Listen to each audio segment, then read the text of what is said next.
What's up, YouTubers? A couple days ago I got a call or a text, I don't know, got communicated with somehow from a guy from a local dealer. Said he had a Virnig brush mower for a mini excavator that would fit perfectly on our Bobcat E55. It's from Virnig, I guess it's not out yet. It's Virnig, got W3 on it, stay clear, 300 feet. Looks pretty nice, looks pretty slick. Virnig's got some new designs recently. So he's got some purple on it. This is a new pusher we got the other day. This thing rips. This is a 120-inch low profile pusher.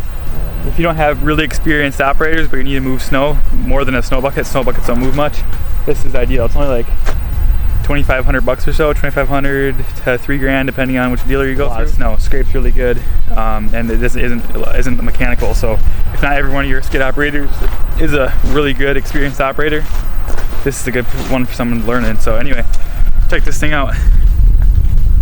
This is like a flail mower. I can show you in a bit, but it's got like a big blade on the bottom with a bunch of little teeth that you can spin around.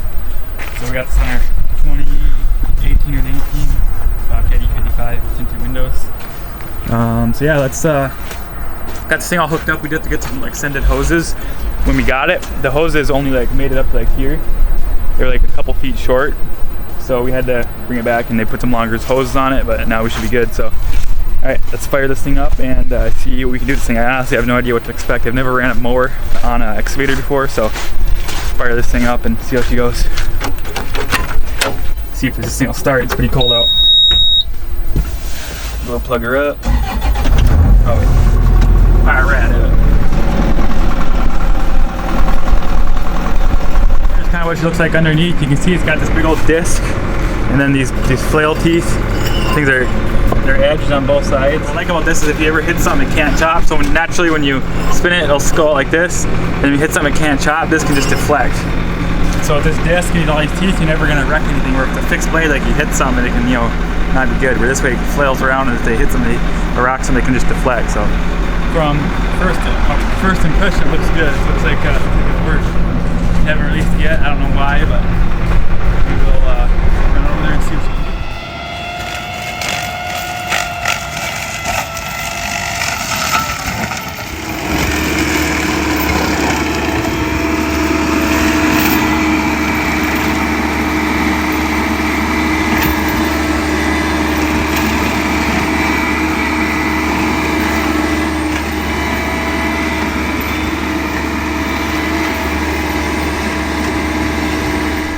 Alright, what's up, Fogey? So the other day when I was shooting an intro at our home base for the business, after right about the second I was going to jump in and do some work with this thing, I got distracted by about 50 phone calls and 460 other things, so wasn't able to get some video then.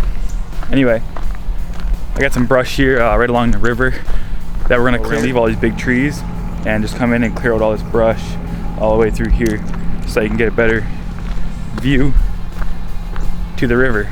See some ducks and geese and whatnot. There's all kinds of junk swimming around down here. So here she is. Started up the mini a couple minutes ago. Awfully chilly this morning, probably like 5-10 degrees. You can see I'm a little bit frosty.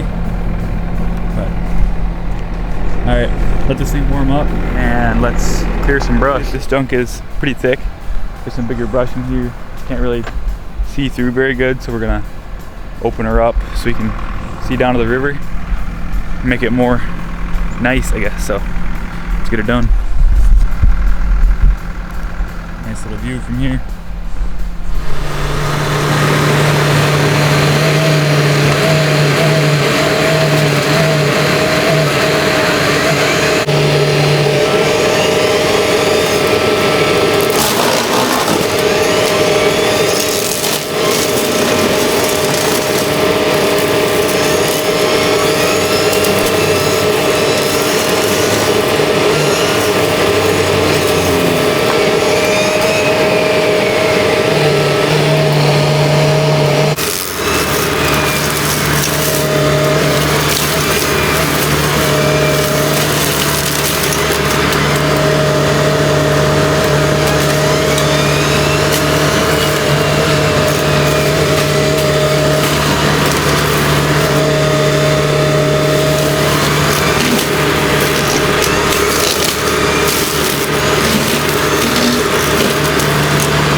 Alright, so far my first impression is this thing rips pretty good.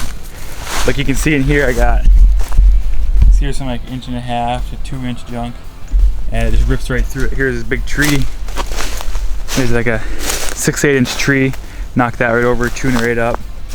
I talked to a different local attachment manufacturer, and they said that they attempted to make one of these 5-6 years ago, and they couldn't get it to where the disc was taking up so much of the juice that you couldn't run the tracks or anything else. So this one, it seems to be pretty good. When you run it wide open and spinning full speed, you can still run the tracks. You can turn the boom and it doesn't rob. I mean, it slows it down a smidge, but not much. I mean, it's still easily workable. So far, first impression is I would definitely buy this thing. I was right here. I was knocking over that big tree, and this one line popped off. Maybe it was not all the way on or something, but get her hooked back in here and keep going. Alright guys, so just to be clear, I don't have 10 years experience with this mower because it's brand new. So I don't know how it would hold up in the long run. It looks really stout. Overall, it looks like it's really well built, like all of Virnig's attachments. My first impression is, yeah, it rips. I think if you needed to get behind the rock pile, or if you want to reach up and knock some branches off, you can. Or like here, if you want to reach down this steep bank here, down to the river, and not go down there with a skid loader or get stuck, that's where this would be really good. You can get down, you can mow this hillside, or if you want to reach up, you could like mow a hillside. There was this big tree here. This thing's probably about 7 inches at the bottom, and it mulched it right down to the bottom. I found that it works the best with those flails. I come from the side and just eat away at it. Like I chewed this 7-inch tree right here, right down to the ground, no problem with it. So the thing really rips. You can see all this little brush, like all this small stuff, it just chews right through it. And I mean, it's not a forestry hit. It doesn't mulch it up, but it rips it all down and shreds it up really good. So that's why I think this thing would work best if you're doing any hillsides or reaching up and clearing like power lines or anything like that. That's where this thing would shine the most versus just like a traditional brush mower in front of a skid loader. So that's all I got for you guys today. I hope you enjoyed this video. Whatever you're doing today, you do it 100%. There's no half anything around here anyway. So be sure to like, comment, subscribe if you'd like, and thanks for watching. And remember, in order to get results no one else is getting, you must do things no one else is doing. See you soon.